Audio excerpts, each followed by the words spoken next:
Savez-vous ce que contiennent les boîtes et sachets de chips que vous consommez?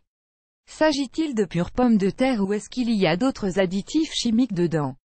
Outre les calories en plus, les chips sont-elles sans danger pour la santé? Augmentent-elles le risque de cancer? Découvrons ce que cache la boîte de l'une des marques de chips les plus consommées au monde, Pringles.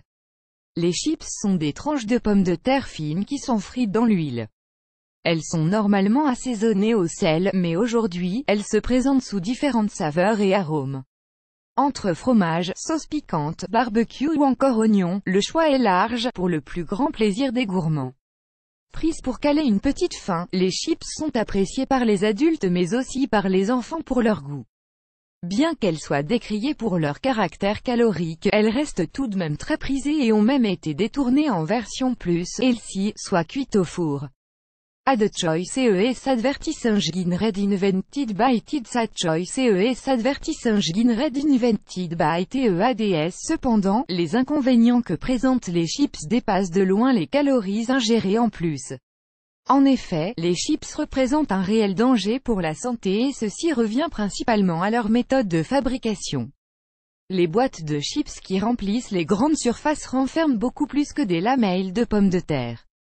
Et il n'est pas ici question que des marques cheap, mais plutôt de la majorité des marques qui proposent ce genre de produits et même les plus connues d'entre elles, notamment Pringles. Comment sont fabriqués les chips? Les ingrédients utilisés pour fabriquer les chips sont les lamelles de pommes de terre, heureusement, des flocons de pommes de terre, du blé et du maïs. Tous ces aliments sont mélangés afin d'obtenir une sorte de pâte.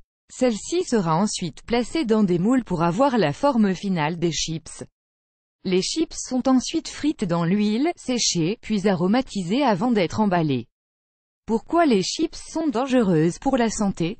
Les ingrédients utilisés dans les chips ne sont pas les responsables de leurs effets nocifs. Ce sont plutôt les processus de fabrication et de cuisson qui font de cet aliment un danger.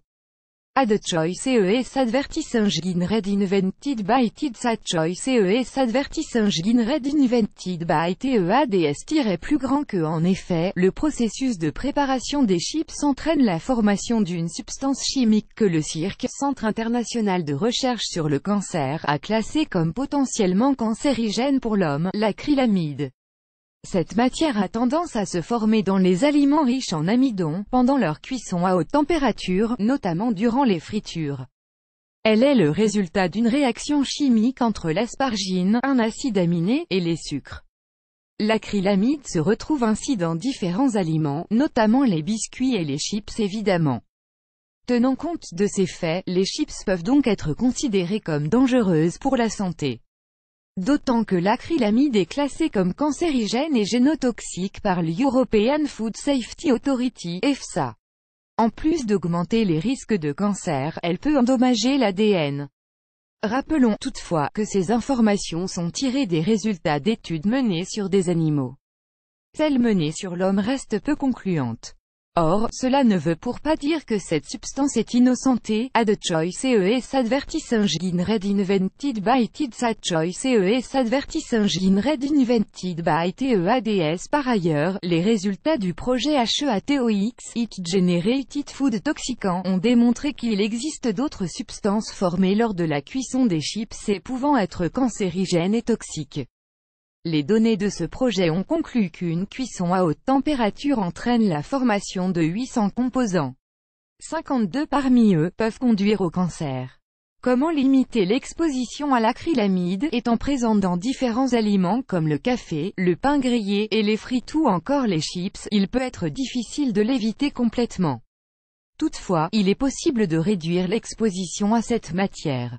Pour cela, il est recommandé d'éviter de trop chauffer l'huile de cuisson ou de cuire les aliments plus qu'il ne le faut. Les parties brunes ou trop dorées des aliments frits ou cuits au four, étant celles qui contiennent le plus d'acrylamide, doivent être évitées.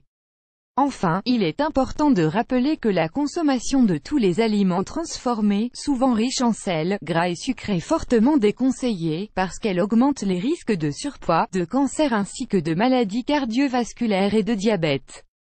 Il est important de privilégier tout ce qui est naturel, et d'avoir un régime alimentaire équilibré riche en fruits, légumes, céréales de grains entiers et protéines maigres, plus grand que